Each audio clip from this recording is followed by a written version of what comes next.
In summer 2020, between two confinements, my partner and I managed to take a short summer break. Wargame connoisseur Riccardo Masini convinced me to go to Italy and introduced me to the Roman wargaming scene. The first person on his list was one of the last wargame shop owners in Rome.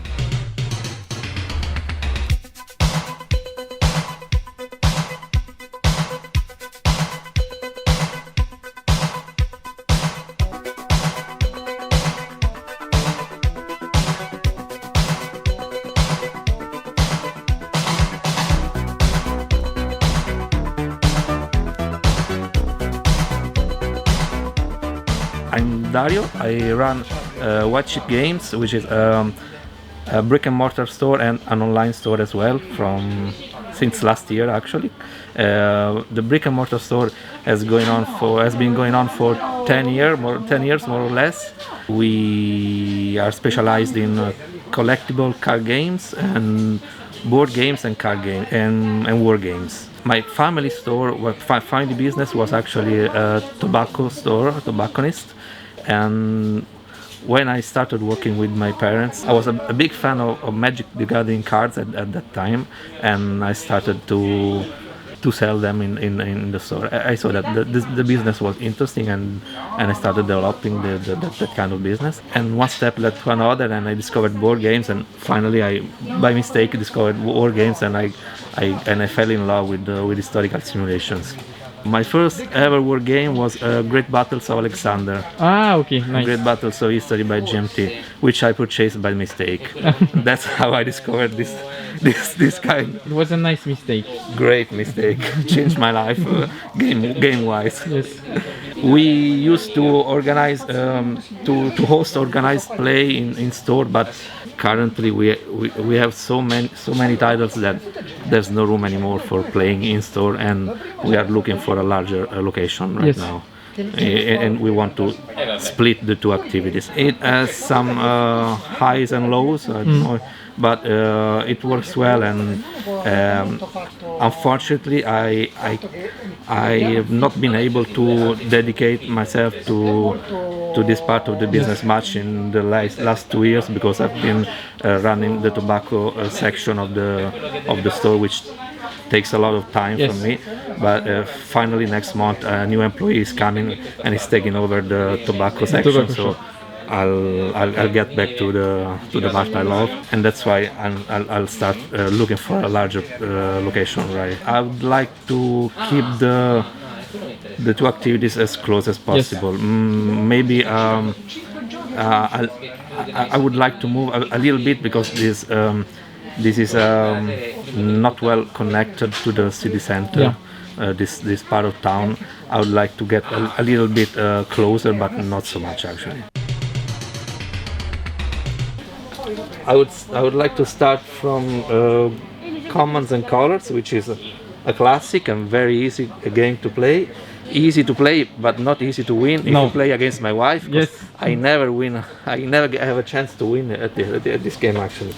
I played some 30 or 40 games. I guess I maybe have won 5 times. Yes. My wife. That's a good ratio. Is it great? And that's good, because I can play war games with my wife, who's usually not so fond of hex and counter games. Yeah, of course. I recently played my first coin, which is Gandhi. Yeah.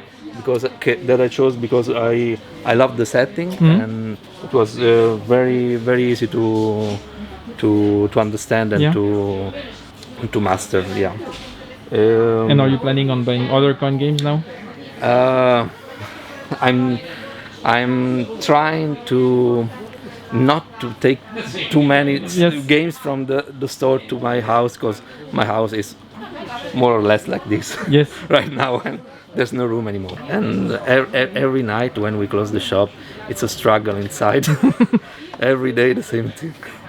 But I'm trying. I recently discovered that I love playing them more than I love buying them. What else? Oh, I love this, which is another very simple game. Let me show you. Do you know this? Yeah, I know it. Okay. I love the setting because I love the novel, and Wells is one of my favorite novels of all time. So When it was published, I was, I think, the first buyer of this game. Very good game. Never won a game. My wife did once. Yeah. But I couldn't. And something. Oh well. When I'm not too tired, I play Advanced Squad Leader as well. Ah, yes. Yeah. But that requires a lot of concentration. Yes. And actually, there's quite many players here recently. Yeah. I usually play with a couple of friends of mine who we are all at starting level. We usually play starter kit games, but there's many players. I discovered that recently there's been a new discovery of this game. Of the game. Yeah. After meeting with Dario, visiting his shop, and buying a couple of Italian wargames from ACS Edizioni, Ricardo and I, and both our wives, spent the evening together. Before heading to the restaurant, we came by his place to have a few drinks and chat. I originally didn't plan to film anything or do an interview. Ricardo and I speak often enough already. Yet, when I got to his place, I couldn't resist picking up my phone and start recording a few images. It was extremely fun to discover the real setting behind the YouTube channel, and have that odd feeling of being somewhere familiar and completely new at the same time. Ricardo grew up in wargaming. He is the author of one of the rare Italian books on wargaming. He's a second-generation wargamer. His dad was the first author to write a book in Italian on wargames. That's the thing with Ricardo. Beyond playing, he's been thinking about wargames most of his life. This is what makes discussing with him about design and wargame history so interesting. Before eating, we explored his different secret wargaming stashes. One behind his car, full of figurines, both historical and fantasy, and then the true treasures. A room, pretty messy, filled up from floor to ceiling, of wargame boxes. My partner was terrorized by the thought that one day I could amass such a collection. There is some madness in this. But also so many hidden gems in this room. So many games, so little time. What a mess though. But let's go back to this Roman trip. The following day we met with Giuseppe, in charge of one of the biggest wargame clubs in Rome, but also a publisher specialized in localization of foreign wargames in Italian. The energy and love for the hobby radiates from the guy. But we didn't meet to talk about all his projects. This evening was focused on one thing, the Miles Gloriosus Club. So, hello, I am Giuseppe Tamba. I am the president of the Miles Gloriosus Wargame Club here in Roma. And this is the biggest club in Roma and one of the big in Italy. We have 52 people attending the club. And our association is about 400 square meters. Basically, we do both kind of war games, tabletop war games here in this room. You can see modular tables. And in the other room, we do board game war games. We are here since 2010, more or less. And the association is from 1985, so it's a very old one. We play everything from ancient Egypt to modern times, and there is also a small part of all of us that play science fiction and fantasy war games. Sometimes we do some also role-playing games, basically Dungeons and Dragons, but also Star Wars. But otherwise, all historical periods are represented. All you can see here is of the members of the association.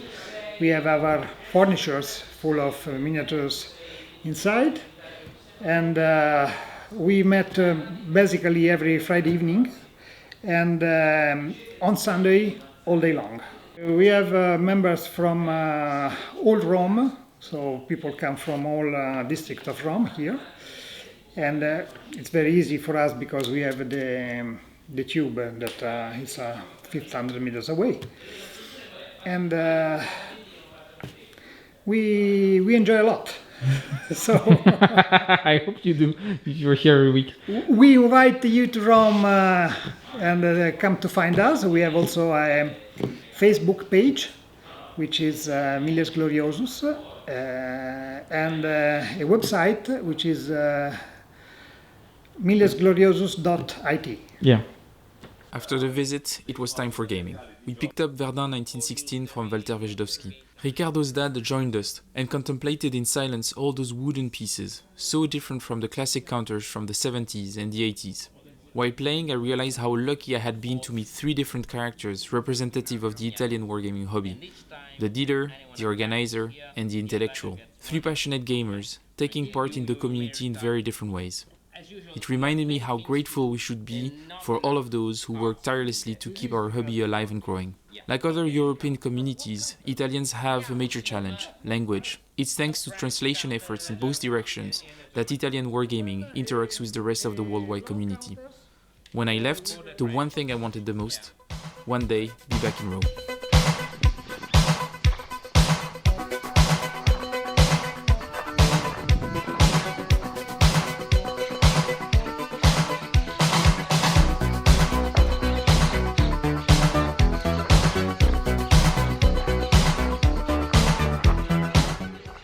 We like True Lies. Yeah, it's like, oh, sorry.